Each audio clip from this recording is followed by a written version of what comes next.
And we're now very happy to be joined live in studio is a Turkish expert and Turkish-born Dr. Eytan Cohen Yanarocak of the Jerusalem Institute for Strategy and Security. Hello and good afternoon, and thanks for joining us. Thank you. So first of all, let's talk about this. I was just in Turkey about a month and a half ago. I'm going to be going again. I know what a big deal this election has been. Yeah. I guess let's just start. You know, I know a lot of the Jewish community there. They are supportive of Erdogan and how Erdogan interacts with the Jewish community. So tell us why this is a big deal. Aside from the drama with internally, from a diplomatic standpoint, why it matters. First, I would like to underline that despite Erdogan's criticism vis-a-vis the state of Israel, his relationship with the Jewish community is excellent.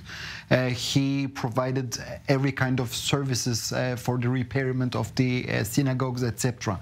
So he differentiated his attitude towards the Jewish state and the Jewish community. That is why I know it's ironic, but the Jews did not suffer when it comes to receiving some services from the government. Of course, they suffered from the anti-Semitism at large because of this friction between Israel and Turkey. That's another story. But compared to the previous secular governments, they are experiencing a golden age.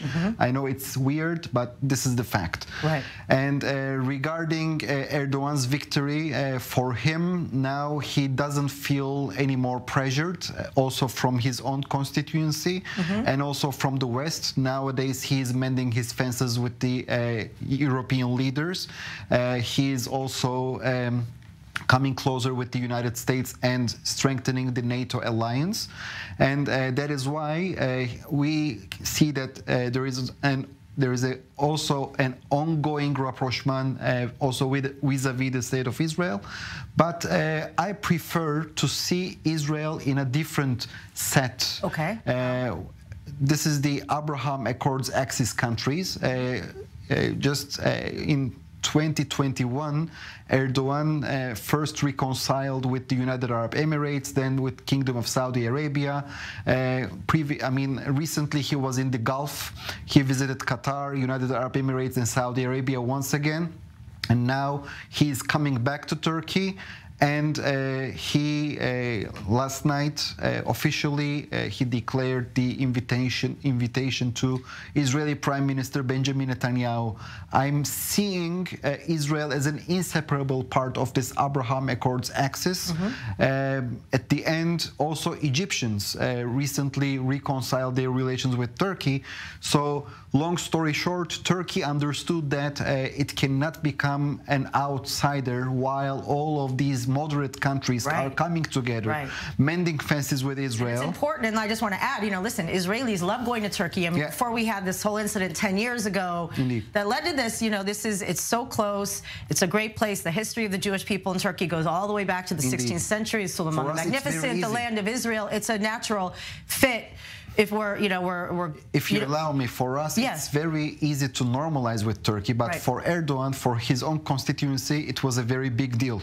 And also, I would like to mention here and highlight a very important fact. Erdogan and Netanyahu, they were not the best buddies, you know. And, maybe they're a lot alike.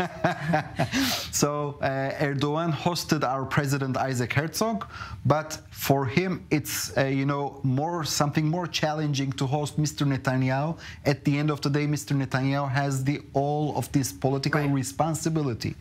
And that is why I think that this is a very important milestone for the bilateral relations. Okay, and before we run out of time, I want to ask, he is going to meet with, you know, Mahmoud Abbas as well 3 days before. Is this kind of just to balance. Right. Is it just to balance, or is it actually to try to see if we can work out some kind of diplomatic solution? I assume that, of course, the Turks would like to play a very important role, but historically speaking, I do not think that Israel can provide such a role to Turkey when we have the United States, and if not the United States, when we have Egypt.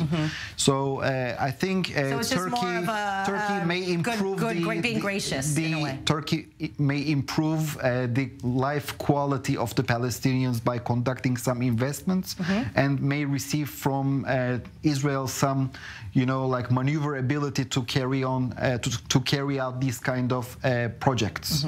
Understood. Yeah. Wow, very interesting insight, and I really appreciate your being here. And we'll see what happens after this meeting, and I'm sure we'll have you back in studio. Thank you. To break it down.